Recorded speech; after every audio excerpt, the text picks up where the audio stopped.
Det er torsdag. Ja, nu er det er lille fredag. Det er lille fredag. Så skal vi eddergæsme have noget øl.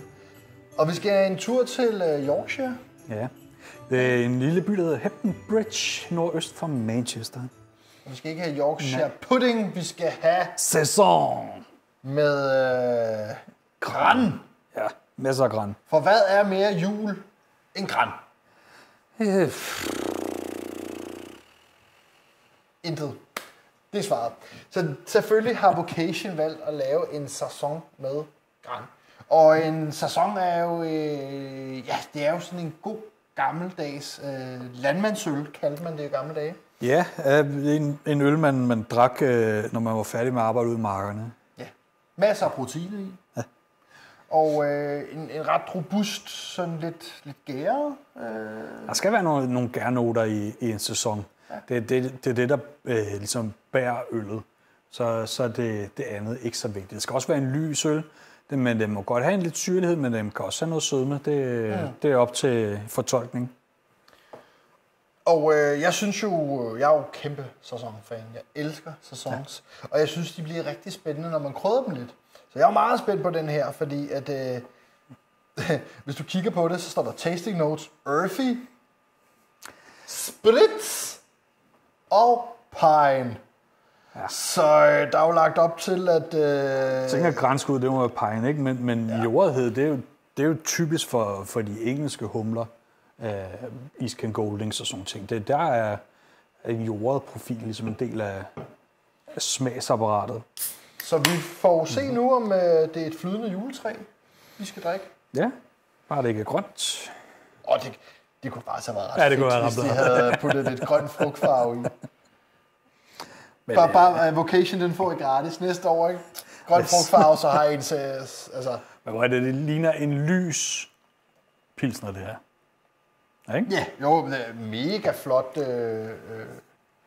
Det synes jeg er lidt mere vant til, når vi får sæsonøl, at det er lidt mere grumset. Lidt mere tæt i... Ja. Også i farven, ikke? Der plejer at være lidt mere orangeagtigt, men det står super flot i glasset. Det ligner en virkelig, virkelig flot pilsner. Og der kommer gran. Det dufter på ingen måde ligesom en flot pilsner. Ikke at skulle sige, at det er dårligt, men man skal i hvert fald ikke håbe på, at det dufter pilsner. Det dufter rigtig meget gran. Men jeg synes også malt, den her friske maltprofil, den får også lov til. Og der er lidt blomstående også. Og så har du den der lidt, den der stærke gærprofil, som sæson også er kendt for.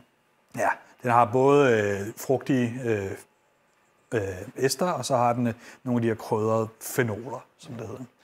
Men Kasper, skal vi ikke lade glasen tale? Jo, vi kan i hvert fald smage på det. Ja. Altså, den her gær, de har brugt til det her øl, det spiller virkelig godt sammen med hele øllen.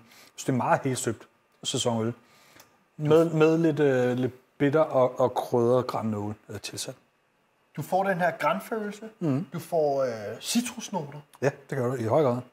Og så får du sådan lidt den her gæret, men på den gode måde. Ikke sådan bundgær eller noget, men det som sæson er kendt for. Ja, sådan lidt brød. Vådt brød, hvis man kan sige det på den måde. Det lyder ikke som en god ting, men det er ret lækkert, altså. Ja. Altså, det her det er jo alt, hvad jeg leder efter i en krydret sæson. Jeg synes, det spiller virkelig godt sammen. Det er sgu flot. Jeg ved ikke, om den går til mad. Fisken? Måske, jeg vil i hvert fald ikke satse på, at det skulle være hovedølen til julemåltid, men prøv den til... Til en rejemad? Ja, måske kunne det være et frækt bud til nogle af de marinerede sild, for den har noget kant og noget karakter. Men jeg er også meget biased, fordi jeg elsker de her krydrede sæsoner. Altså, jeg har jo selv lavet en persillesæson på et tidspunkt. En glimrende persillesæson. Tak, ja. Tusind tak. Ja. Fordi jeg bare vil prøve at se, hvordan det var. Men altså, åbenbart, så kan du også stikke nogle grannål ned i en sæson, og så får du altså noget, der bare komplementerer det, og en dejlig, hyggelig øl, altså. Jeg synes, det er sgu vildt nok, det virker. Jeg har smagt en del øl med granskud efterhånden. Jeg ved, blandt andet har Danske Slowburn brugt det i et par øl. Jeg synes, det er sjældent, det fungerer lige så godt, som det gør her. Så hatten af for det. På julebarometeret, hvis jeg må lægge ud, så scorer det for mig ret højt, for altså gran, det er jo juletræet. Ja, jeg tænker sådan 65-agtigt. Jeg vil blive op på en 70. Fedt, jamen 70. Det er sgu ret julet. Det synes jeg. Ja.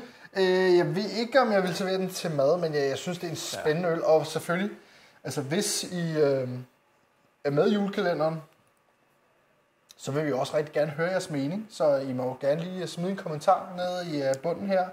Og hvis I ikke har fået julekalenderen endnu, så kan I faktisk stadig godt nå at købe en julekalender på beermatch.dk.